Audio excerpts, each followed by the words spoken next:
큰 기쁨의 좋은 소식이란 제목으로 하나님의 말씀의 은혜를 나누고자 합니다. 큰 기쁨의 좋은 소식. 큰 기쁨의 좋은 소식. 이 세상을 사는 사람들은 다 어떤 기쁜 소식에 목말라 하고 있어요. 어떤 것이 기쁜 소식입니까? 내가 좋은 직장에 취직했습니다. 좋은 대학에 입학했습니다. 좋은 학교에 들어갔습니다. 좋은 배우자를 만나서 결혼했습니다.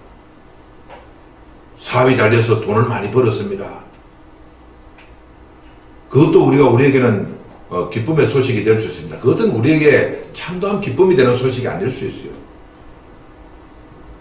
오히려 내가 좋은 대학에 들어가지 못하고 오히려 실패하는 것이 오히려 나에게 더 좋은 일이 될 수가 있고, 내가 성공보다는 실패가 오히려 더 좋은 소식이 될 수 있는 거죠. 세상에 어떤 눈에 보이는 어떤 성공과 어떤 좋은 일들이 나에게는 진정한 기쁨의 소식이 된다는 보장이 없다는 거죠. 이 세상에서 우리가 듣게 되는 가장 좋은 기쁨의 소식은 하나님의 아들 예수 그리스도가 이 땅에 오셨다는 사실이에요. 하나님이 그 아들을 사람으로 이 땅에 보내주셨다는 사실이에요. 그것이 가장 기쁜 소식이라고 성경은 말하고 있죠. 이사야서 35장은 주변의 강국들에게 둘러싸여서 늘 고통당하던 이스라엘 백성들, 애굽으로부터 바벨론으로부터 에돔으로부터 아람으로부터 날마다 공격을 받는 이스라엘 백성들은 고통 속에 살 수밖에 없었습니다. 그런 이스라엘 백성들에게 하나님은 언제나 구원자를 보내주시고 구원자를 통해서 그들을 건져내셨다는 거죠. 이런 기쁜 소식을 접하게 됐던 이스라엘 백성들은 얼마나 큰 하나님에 대한 감사와 감격이 있었겠나 하는 거죠. 그런데 하나님은 구원자를 보내서 이스라엘 민족만 구원하신 것이 아니라 온 세상에 고통당하는, 원수들로부터 고통당하는 모든 인류를 구원하시기 위해서 그 아들 예수 그리스도를 이 땅에 보내주셨다는 사실이에요. 이스라엘 민족에게만 좋은 소식이 아니라 하나님은 이방 땅에 있는 모든 백성들에게 큰 기쁨의 좋은 소식을 들려주셨는데, 그것이 바로 하나님의 아들이 사람이 되어 이 땅에 오셨다는 거예요. 오늘 이사야서 35장은 이 땅에 메시아가 오시면, 하나님의 아들이 이 땅에 오시면 이 세상에 어떤 일이 일어날 것인가, 그를 믿는 사람에게 어떤 역사가 일어날 것인가에 대한 말씀이 오늘 본문에 기록된 말씀입니다. 첫째로 그분이 오시면 광야가 옥토로 변한다는 거죠. 따르실까요? 광야가 옥토로 변합니다. 광야가 옥토로 변합니다. 이것이 기쁜 소식이라는 거죠. 왜 하나님의 아들이 성탄하셨는가? 왜 하나님의 아들이 이 땅에 오셨는가? 광야에 살아가는 인생들에게 광야가 변해서 옥토가 되도록 하기 위해서 이 땅에 오셨다는 사실이에요. 오늘 35장 1절에 보니까 광야와 메마른 땅이 기뻐하며 사막이 백합화 같이 피어 즐거워하며 그랬어요. 사람이 광야를 살아간다는 것은 얼마나 큰 고통입니까? 우리는 선교 생활을 하면서 광야 생활을 우리는 너무 잘 알고 있어요. 광야에서 목동들이 양치는 것을 우리는 보면서 지금까지 살아왔어요. 광야는 힘들어요. 광야는 인간이 누릴 수 있는 그런 환경이 아니라 말입니다. 먹을 것, 마실 것이 제대로 공급되지 않고 척박한 환경이 인간을 괴롭히는 그런 환경이 바로 광야라는 거죠. 그런데 하나님의 아들이 예수님의 땅에 오시면, 그분이 오시면 광야가 변하여 옥토가 된다는 거죠. 아멘. 그런데 우리는 왜 광야에 살아야 하는가? 하나님이 우리를 광야에 살도록 우리를 부르짖으신 것이 아니라는 거예요. 우리가 광야에 사는 어떤 이유는 원수들에게 쫓겨가서 형벌을 받을 때 광야의 삶을 살 수가 있고, 또 하나님께 벌을 받아서 광야로 쫓겨갈 때가 있다는 거죠. 우리 인간은 하나님 앞에 죄를 범함으로써 광야를 피할 수가 없다는 거죠. 우리가 사는 이 세상은 다시 사실 형벌의 세상, 광야와 같은 세상에서 우리가 살아간다는 거죠. 이런 광야 같은 세상을 살아가는 우리들에게 하나님은 우리의 삶을 광야가 변하여 옥토가 되게 하는 그런 은혜를 주신다고 성경은 말하고 있습니다. 아멘. 예수가 오시면, 그분이 우리에게 오시면 그분은 우리의 삶을 광야를 옥토로 변화시키는 은혜가 있다는 것을 말하고 있습니다. 아멘. 그럼 오늘 우리 삶 속에 그분이 오셔서 우리의 삶을 광야로 변화시켜 주시면 어떤 일이 일어나는가? 첫째로 광야의 꽃이 피어난다. 따라하실까요? 광야의 꽃이 피어납니다. 광야의 꽃이 피어납니다. 여러분, 광야는 절대로 꽃을 피울 수가 없어요. 광야가 옥토로 변하면 그 옥토에서 꽃이 피어난다. 자, 그렇다면 오늘 내 삶이 꽃이 피어나는 삶인가 하는 거죠. 오늘 하나님은 분명히 광야가 변하여서 백합화를 피어내는 그런 옥토가 된다고 말했는데, 오늘 내 삶 속에 꽃이 피우기 위해서는 예수 그리스도가 우리의 삶에 오셔야 된다는 거죠. 성경에서 말하는 옥토는 바로 예수 그리스도를 말하는 거죠. 그분을 믿으면 그분은 우리 삶에 광야 같은 환경을 변화시켜 주시고 광야 같은 우리 환경을 옥토로 변화시키시는 그런 은혜를 주신다는 거죠. 우리 삶이 옥토가 되면 옥토와 같은 내 환경에는 꽃이 피어나는 그런 축복이 있다는 사실을 말하고 있죠. 아멘. 이 세상에서 예수를 믿고 예수 그리스도의 자녀가 된 사람들은 그의 삶 속에서 꽃을 피우는 거죠. 어떤 꽃인가요? 어떤 꽃인가요? 소망의 꽃, 기쁨의 꽃, 즐거움의 꽃, 이런 꽃들이 피어나는 거죠. 사람들의 삶에 꽃이 피어난다는 것은 소망을 말하는 거죠. 어떤 나무에 꽃이 핀다는 것은 꽃이 목적이 아니라 꽃이 피어나면 그 다음에는 뭡니까? 반드시 열매가 있다는 거예요. 꽃이 목적이 아니죠. 꽃은 열매를 맺기 위해서 전 단계가 바로 꽃을 피우는 거예요. 오늘 우리 삶 속에 꽃이 있다는 것은 그 이후에 나에게 주어지는 어떤 열매가 있다는 것을 말하고 있죠. 오늘 우리 삶 속에는 꽃을 피우는 삶을 살아야 하는 거예요. 옥토 대신 그리스도를 모셔드리고 그 주님이 내 삶 속에 오시면 광야와 같은 내 삶을 옥토로 변화시켜 주시고 그것에서 꽃이 피어난다는 거예요. 성경 아가서에 보면은 술람이 여인이 솔로몬이라고 하는 한 신랑을 만나서 그분과 결혼하게 될 때 그의 삶 속에는 꽃이 피어났다고 성경은 말하고 있어요. 이 솔로몬, 구약의 솔로몬은 바로 평화의 왕이신 예수 그리스도를 예표하는 인물이죠. 오늘 우리 삶 속에 내가 예수를 믿고 그분의 백성이 되면 내 삶에 꽃이 피어난다는 거예요. 아멘. 꽃이 피어난 꽃을 보고 슬퍼하는 사람은 없어요. 꽃이 피어나면 사람이 기쁘잖아요. 들판에 나가서 피어있는 그 꽃을 볼 때 우리 얼마나 마음에 큰 기쁨이 있는가 하는 거예요. 이와 마찬가지로 그리스도가 오시면 우리의 삶 속에는 기쁨의 꽃이 피어난다는 거죠. 오늘 이 말씀을 듣는 저와 여러분 삶 속에 기쁨의 꽃이 피어나게 되시기를 주님의 이름으로 축복합니다. 아멘. 두 번째로 주님은 이 광야에 샘이 솟게 하신다. 따라하실까요? 광야에 샘물이 솟게 하십니다. 광야에 샘물이 솟게 하십니다. 예수님이 땅에 오시면은 광야가 변하여 옥토가 되는데 옥토가 되는 이유는 뭔가? 광야에 샘이 솟기 때문에 광야가 옥토가 된다는 것을 말하고 있습니다.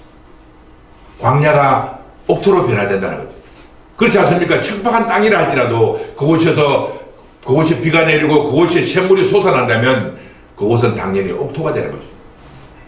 우리 예수님이 땅에 오시면 우리의 삶 속에 그분은 샘물이 솟게 하시고 우리의 삶 속에 냇물이 흘러가는 그런 은혜를 주신다고 성경은 말하고 있습니다. 자, 이사야서 35장 6절에서 7절 보면은 이는 광야에서 물이 솟겠고 사막에서 샘이 흐를 것이라. 뜨거운 사막이 변하여 못이 될 것이며 메마른 땅이 변하여 원천이 될 것이며 그렇습니다.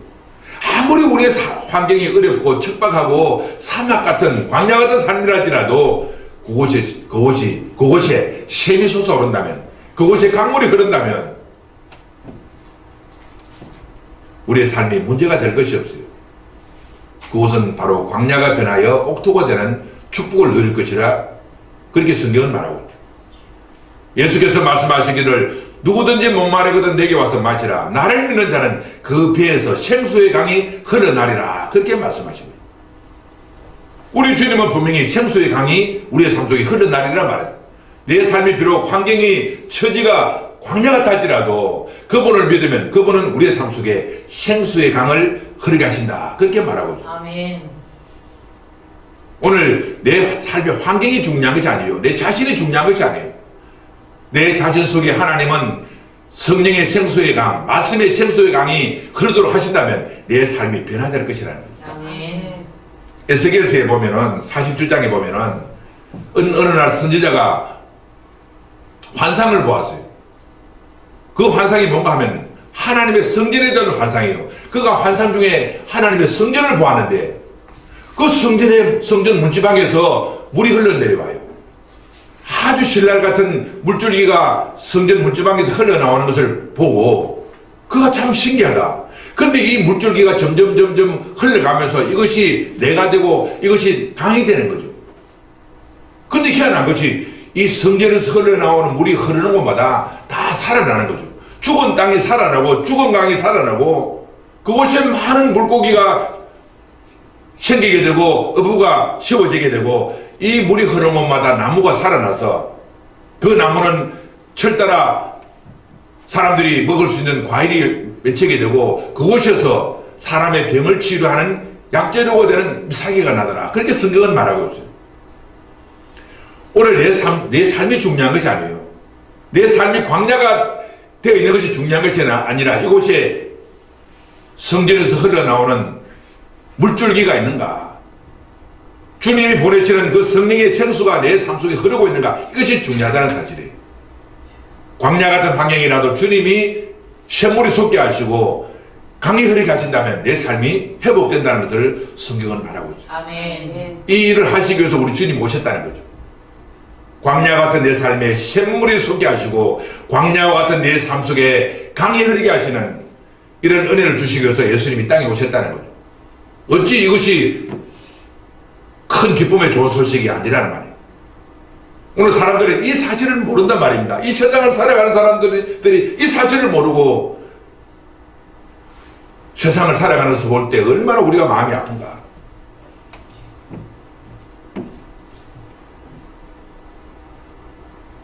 그 다음에 두 번째로 그분이 오시면 약한 자를 강하게 하십니다. 따라 하실까요? 약한 자를 강하게 하십니다. 약한 자를 강하게 하십니다. 예수님이 땅에 탄생하신 목적이 약한 자를 강하게 하기 위해서 이 땅에 오셨다는 거죠.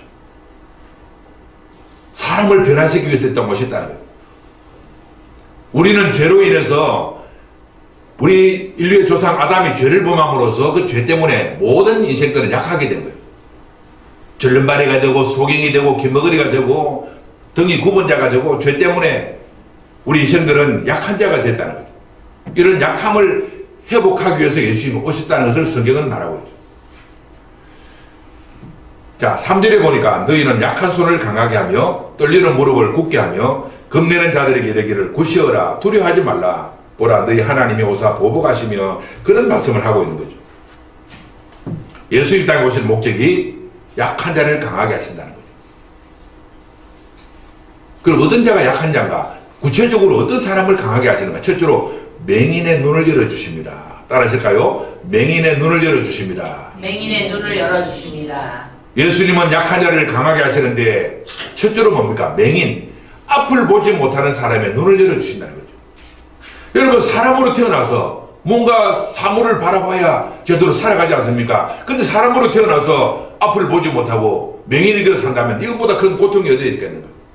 근데 예수님은 맹인의 눈, 장님의 눈을 여시기 위해서 이 땅에 오셨다고 성경은 말하고 있습니다. 이사야 35장 5절에 그때 맹인의 눈이 밝을 것이며, 근데 이 맹인, 이 장님은 두 종류의 장님이 있어요.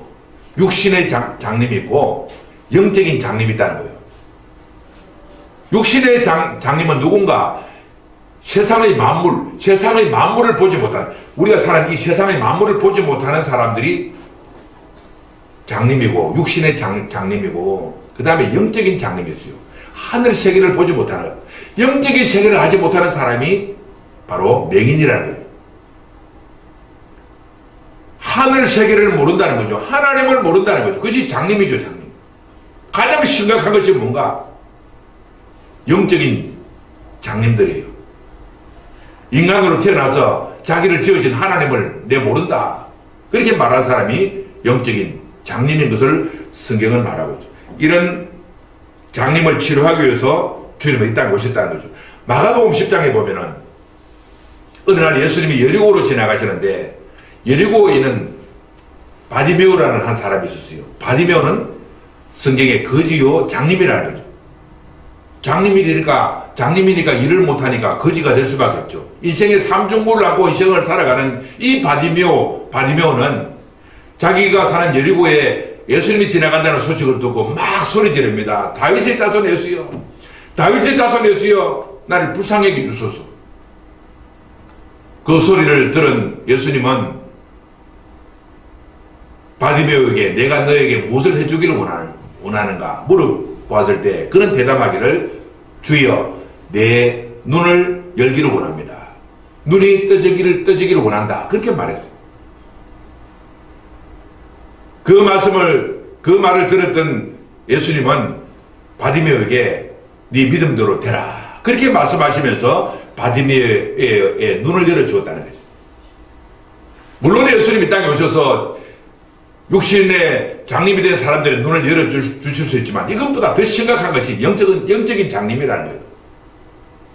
가장 심각한 장애자는 뭡니까? 영적인 장님이 되어서 하늘을 알지 못하고 하나님을 알지 못하고 영적인 세계를 알지 못하고 살아가는 사람이 가장 심각한 장님이라는 사실이에요. 오늘 이 성탄절을 맞이해서 내 눈에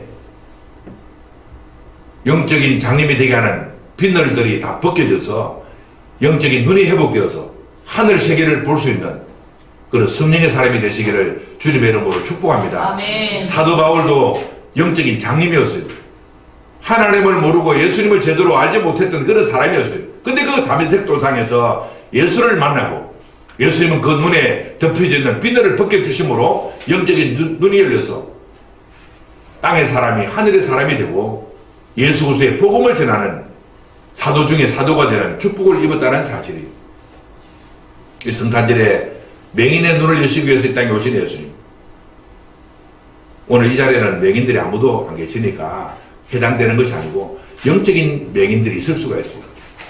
영적으로 마치 사도 바울 되기 전에 사울이었던 영적인 장님 말입니다.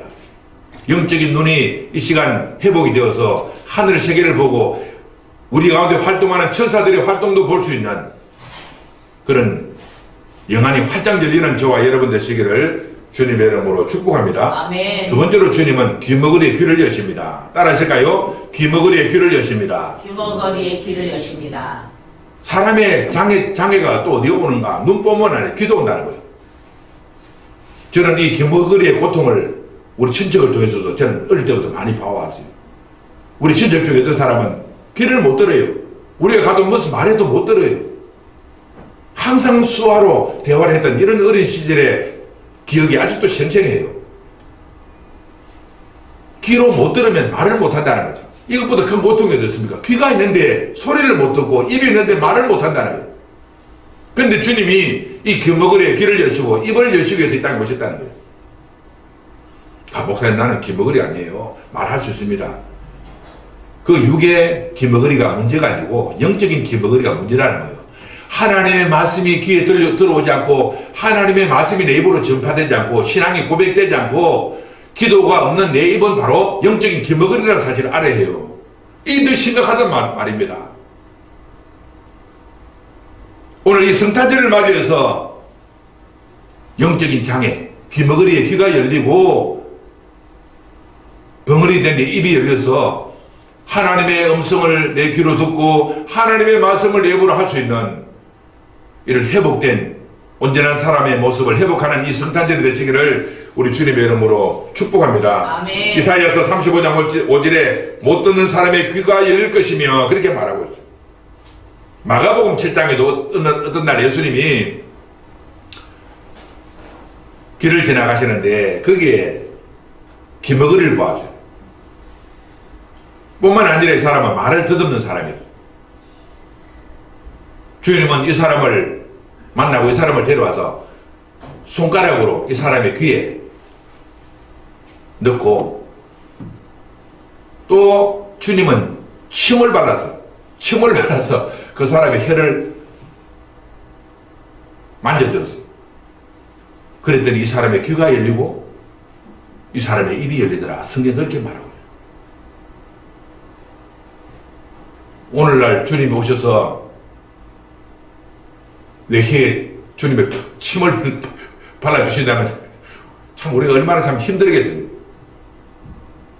주님은 이런 과정을 통해서 귀머거리에 귀를 여시고 벙어리 된 사람의 입을 여시더라는 거죠. 이 말씀을 보면 얼마나 주님이 간절한 마음으로 내 귀가 열리고 내 입이 열리기를 그렇게 원하시는가를 알 수 있다는 사실이에요. 지금 이 세상의 대부분의 사람들이 다 귀를 듣고 무슨 소리를 듣고 입으로 말하지 않습니까? 그 사람이 장애자가 아니에요. 하나님의 소리를 못 듣는 사람이 장애자예요. 하나님의 말을 못하는 사람이 장애자예요. 이런 장애가 치료될 때 우리는 온전한 사람으로 이 세상을 살 수 있고, 그런 사람이 천국으로 들어간다는 거예요. 하나님의 소리를 못 듣는 사람이 어떻게 천국 가겠습니까? 천국 가면 하나님의 음성이 들리는 것인데, 천국 가면 하늘의 소리가 들리는 것인데, 그 소리를 내가 못 듣는다면 얼마나 안타깝겠는가. 근데 예수님 땅에 오신 목적이 내 귀를 여시고 내 입을 여시기 위해서 오셨다는 사실이에요.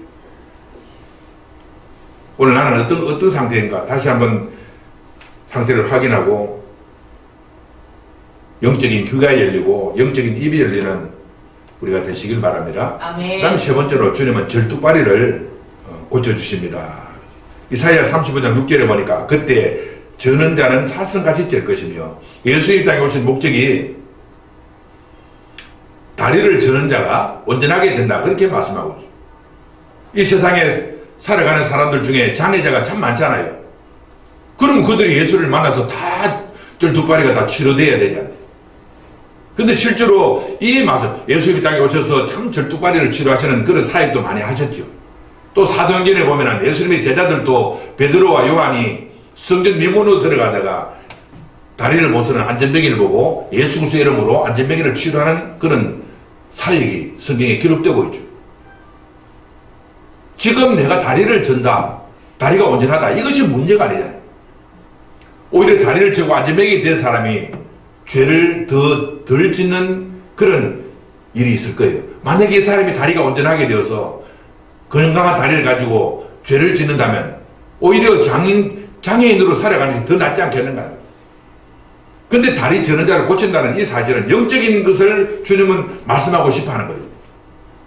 영적으로 다리 저는 자가 뭡니까? 온전하지 못한 신앙생활을 말하는 거죠. 그 상징한다. 영적으로 그렇게 상징할 수 있는 거예요. 저는 또 어릴 때부터 신앙생활을 쭉 이렇게 보면은 내가 좀 잘못된 신앙생활을 할 때 하나님은 항상 어떤 목사님들이 쩔눈발이로 내 앞에 나타나는 것을 많이 보여주셨어요. 아, 그때마다 회개하고, 아, 내가 지금 잘못된 길을 걷구나. 어떤 목사님들이 보면 쩔뚝 이렇게 다리를 절면서 나타나요. 그걸 보면서, 아, 저 목사님 왜 저렇게 다리를 저러고 오시나? 내 자신의 영적 상태를 하나님 알려주시는 거예요. 오늘 나는 절름발이가 아닌가? 절름발이는 뭡니까? 자기가 가야 할 목표를 바로 가지 못하는 사람이 절름발이에요.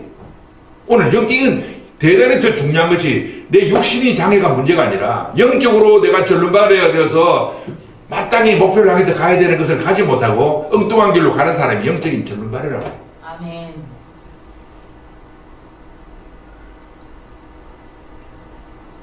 나는 지금 주님이 제시하시는 신앙의 목표를 향해서 한 걸음 한 걸음 바르게 가고 있는가? 천국을 향해서 바르게 가고 있는가? 성경에서 말하는 이 말씀대로 나는 바르게 가고 있는가 살펴보고, 이대로 가지 못하면 나는 영적인 절름발이에요. 하나님 말씀대로 성령의 인도를 따라 가는 그 길 끝에서 우리는 주님을 만나지, 영적인 절름발이가 되어서 곁길로 가는 그 삶에는 주님을 못 만날 수 있다는 사실을 우리 기억하고, 오늘 이 성탄절을 맞이해서 다시 한번 우리가 다리가 회복되고 하나님이 제시하시는 그 영적인 온전한 목표를 향해서 질주해 나가는 저와 여러분 되시기를 주님의 이름으로 축복합니다. 아멘. 세 번째로 우리 주님이 땅에 오신 목적은 원수를 갚아주기 위해서 오셨다는 거예요. 따라하실까요? 원수를 갚아주시기 위하여. 원수를 갚아주시기 위하여. 하나님의 아들이 이 땅에 탄생하신 것은 우리들의 원수를 갚아주시기 위해서 이 땅에 오셨다고 성경은 말하고 있어요.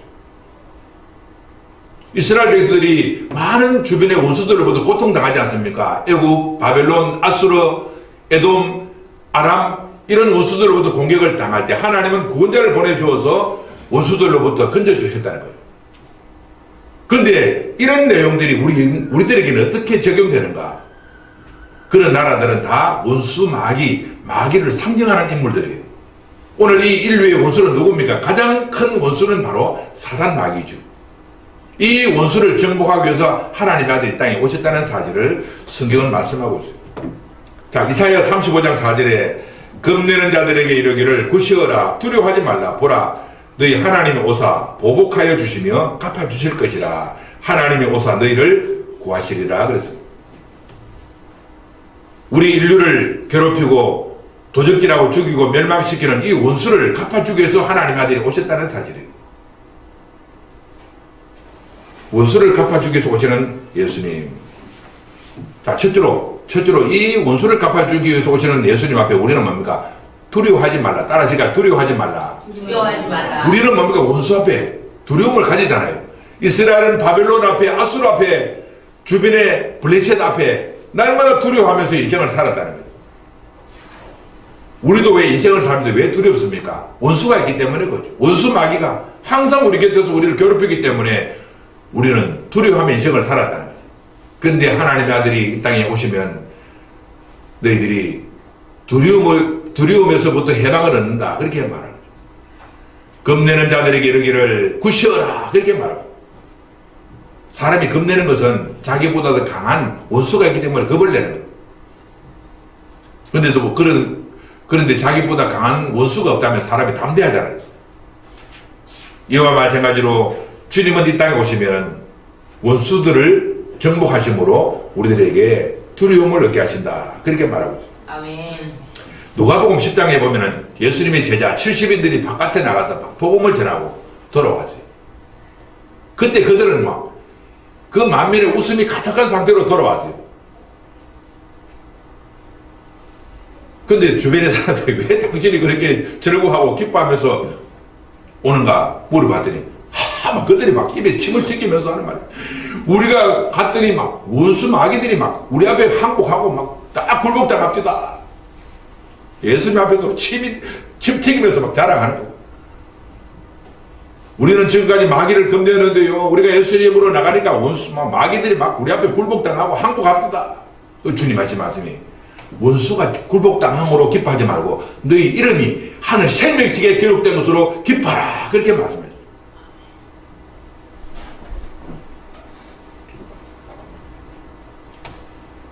두 번째로 주님은 원수를 보복하여 주십니다. 따라하시니까 보복해 주십니다. 보복해 주십니다. 우리는 원수를 갚을 능력이 없어요. 원수 마귀는 너무 강하기 때문에. 요한계시록 보면 원수는 뭡니까? 마귀는 머리가 10개, 뿌리 7개. 우리는 머리가 하나밖에 없어요. 마귀는 머리가 10개라네, 10개. 뿌리 7개. 머리가 7인가요? 머리가 7, 뿌리 10개. 한 머리를 갖고 우리가 7머리를 어떻게 감당했나. 마귀는 지혜롭다고 말이에요. 능력을 가졌단 말이에요. 그런데 하나님은 그 마귀를 정복하고 보복해 주겠다고 말하고 있어요. 이 마귀를 이길 유일한 능력은 하나님밖에 없어요. 아멘. 예수님밖에 없어요. 아멘. 예수님이 이 마귀를 정복하고 우리가 보복해야 되는 그 보복을 주님이 대신 보복해 주실 것이라. 그렇게 말하고 있어요. 창세기 3장 15절에 보니까 여자의 후손은 내 머리를 상하게 할 것이며 이것이 사단에게 하신 말씀이죠. 여자의 후손은 누굽니까? 예수 그리스도. 예수 그리스도는 뱀 사단의 머리를 깨뜨려서 상하게 할 것이요. 그렇게 말하고. 이것은 바로 예수님이 사단의 머리를 깨뜨림으로써 우리를 사단으로부터 건져내실 뿐만 아니라 우리에게 행했던 그 악한 행동들을 우리 주님이 다 보복해 주실 것을 말하고 있는 거예요. 아멘. 앞으로 사단은 영원한 지옥불에 무지갱으로 들어갈 것이에요. 요한계시록 보면 그렇게 말해요. 무지갱으로 들어갈 것이에요. 주님은 그를 철저하게 보복해 주시는 거예요. 근데 사단이 들어가는 그 지옥으로 따라 들어갈 불쌍한 인생들도 있다는 사실이에요. 지옥은 누가 들어갑니까? 사단이 들어가는 것이 따라 들어가는 거예요. 사단에게 깸을 받고 예수를 믿지 않고 사단의 깸을 받고 사단의 길을 걸어가는 사람들은 사단이 들어가는 지옥으로 들어가게 됩니다. 오늘 우리는 이 사실을 깨닫고 전도해서 멸망으로 가는 수많은 사람들을 전도해서 교회로 데려올 뿐만 아니라 예수를 믿기 위해서 사단의 결박을 끊고 예수님의 자녀가 되고 종이 되어서 이 땅을 살아가도록 하는 이 전도의 사람들이 되어야 될 줄로 믿습니다. 아멘. 그 다음에 세 번째로 건져내신다. 사단을 모두 건져내신다. 따라하실까요? 건져내 주십니다. 건져내어 주시옵소서. 이사야 35장 4절에 하나님이 오사 너희를 구하시리라. 사단에게 포로되어 있는 사람을 건져주신다는 거죠. 건져주신다. 자, 마지막 네 번째로 예수님 땅에 오신 목적, 예수님이 성탄하신 목적, 우리에게 길을 내시기 위해서 오셨다. 따라하실까요? 길을 내시기 위해서. 길을 내시기 위해서. 하나님의 아들이 땅에 오신 목적은 뭡니까? 길을 잃어버린 우리들에게 길을 내시기 위해서 오셨다는 사실이에요. 여러분, 광야로 가보면 이정표가 없어요. 한번 가보세요. 광야에 가보면 이정표가 없어요. 어디로 갈지 나침반이 없으면 광야 생활이 불가능해요. 그런데 우리 예수님은 이 땅에 오셔서 광야 같은 인생을 살아가는 우리들에게 이정표를 내심으로써 우리에게 길을 만들어 주신다는 것을 성경은 말하고 있어요. 길 되시는 예수님, 예수께서 말씀하시기를 내가 곧 길이요 진리요 생명이라 길을 만들어 주시기 위해서 오셨다는 거예요. 오늘도 많은 사람들이 보세요. 많은 사람들이 인생의 길을 몰라요. 많은 사람들 물어봐서 당신이 무슨 목적을 갖고 어떤 길을 걷습니까? 당신이 어떤 길을 걷고 있습니까? 몰라요. 그냥 살아요. 길을 잃어버린 사람은 목표물에 도달을 못해요. 배를 타고 항해하는 선장이 목적지가 없이 그냥 배를 타고 간다면 그 사람은 어리석은 사람이죠. 선장한테 당신 어디로 갑니까? 네, 나는 어떤 항구로 지금 항해하고 있습니다. 나는 지금 샌프란시스코로 가고 있습니다. 그런 어떤 뚜렷한 목표를 제시해야지. 나는 지금 어디로 가고 있는가? 당신은 지금 어디로 가고 있습니까? 길을 잃어버리고 있는 사람에게 길을 제시하기 위해서 이 땅에 예수님이 오셨다는 거죠. 자, 8절에 보면은 거기에 대로가 있어 그 길을 거룩한 길이라 일컫는 바 되리니 깨끗하지 못한 자는 지나가지 못하겠고 오직 구속함을 입은 자들을 위하여 있게 될 것이라. 우매한 행위는 그 길로 다니지 못할 것이며 거기에는 사자도 없고 그렇습니다. 메시아가 오시면, 그리스도가 이 땅에 오시면 그분은 우리 인생에게 길을 내어주신다는 사실을 말하고 있어요. 우리가 캄캄한 인생길을 살아가면서 내 인생길에서 어떤 길이 만들어진다면 얼마나 우리가 행복하겠는가 하는 거죠. 길이 되시는 예수님, 특별히 예수님은 우리 인생의 대로가 되십니다. 따라하실까요? 대로가 되시는 예수님. 대로가 되시는 예수님. 대로는 영어 성경에 보면 하이웨이라 나와요. 하이웨이. 넓은 길이라는. 넓은 길이다. 우리 주님이 우리를 초청하실 때 우리가 들어가는 길은 넓은 길이라는 거죠. 근데 넓은 길, 처음에는 넓은 길이지만, 넓은 길이니까, 아이고, 나는 넓은 길. 그런 말씀이 아니죠. 하이웨이. 들어가는 길은 넓지만, 갈수록 점점 길이 좁아져요. 구약 성경의 그 하나님의 성전을 보면, 성전문은 얼마나 넓은지 몰라요. 성전문은 우리 지금 측정법으로 보면 10m가 돼요. 10m 문이. 그러니까 누구나 다 성전으로 들어갈 수 있다는 거예요. 누구나 다. 그 주님은 누구든지 내게로 오라. 거기는 구별 없어요. 누구든지 예수를 믿고 천국 백성이 될 수가 있는 대로가 열려져 있는 거예요. 그런데 성전에 들어가면은 처음에는 문이 넓지만 점점 이제 성소로 들어가는 문은 또 좁아요. 거기도 지성도로 들어가는 문은 더 좁아요. 점점 좁은 길이 있다는 사실. 어쨌든 주님은 우리에게 대로를 열어주신다는 거예요. 우리 자동차를 운전해서 알지만요, 요즘같이 하이웨이가 있는 이 도로를 달리는 것이 얼마나 즐겁습니까? 옛날에는 여러 시간 걸려서 가야 할 거리를 지금은 짧은 시간 내로 갈 수 있는 것이 대로가 열렸기 때문에 그렇다는 거예요. 우리 주님은 우리 인생의 대로가 되신다는 거예요. 아멘. 쭉 뻗어있는 길. 아멘. 누구나 들어갈 수 있는 길.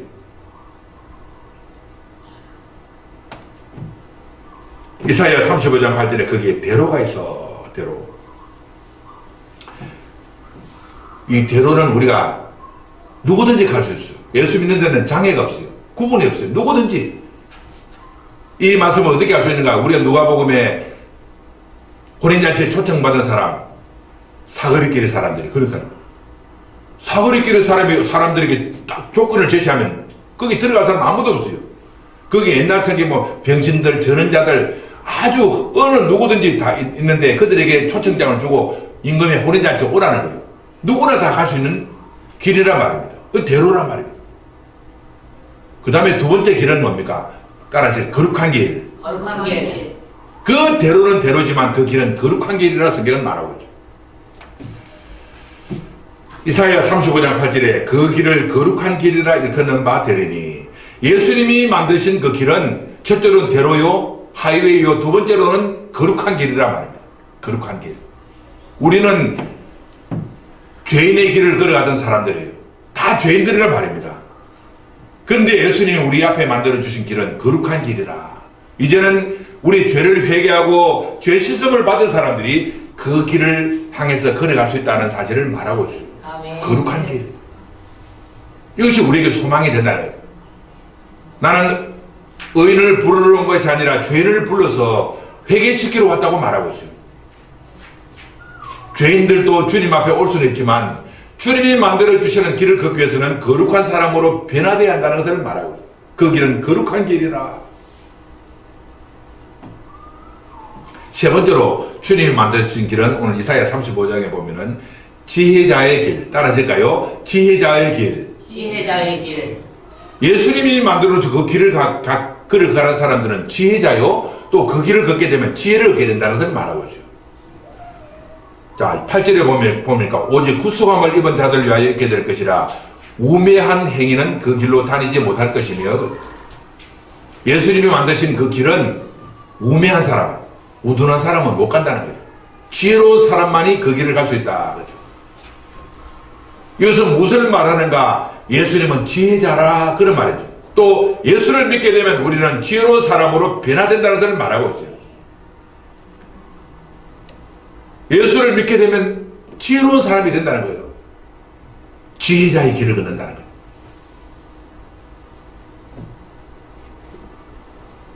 그 다음에 마지막 네 번째로 보면은 그 길은 사나운 짐승이 없는 길이다. 따라하실까요? 사나운 짐승이 없는 길. 사나운 짐승이 없는 길.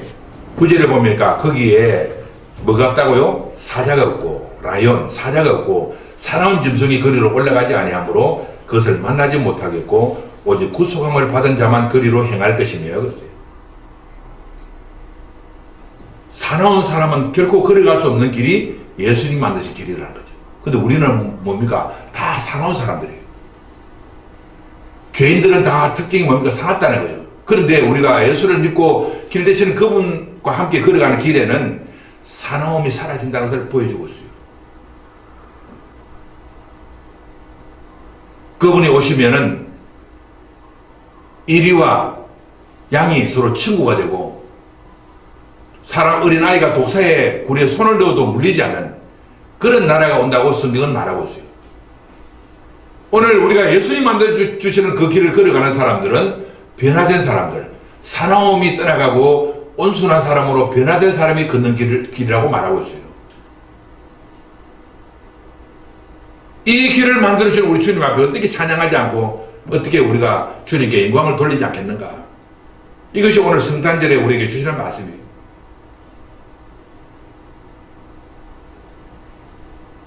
광야가 변하여 옥토가 되게 하시는 예수님.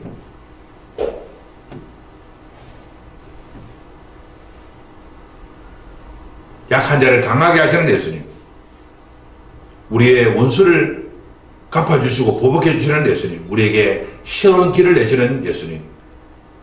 이 예수님을 우리가 마음껏 찬양하고 이 성탄절에 주님을 내 왕으로, 내 주님으로 영접해서 복된 인생길을 살아가는 저와 여러분 되시기를 주님의 이름으로 축복합니다. 아멘. 기도합니다.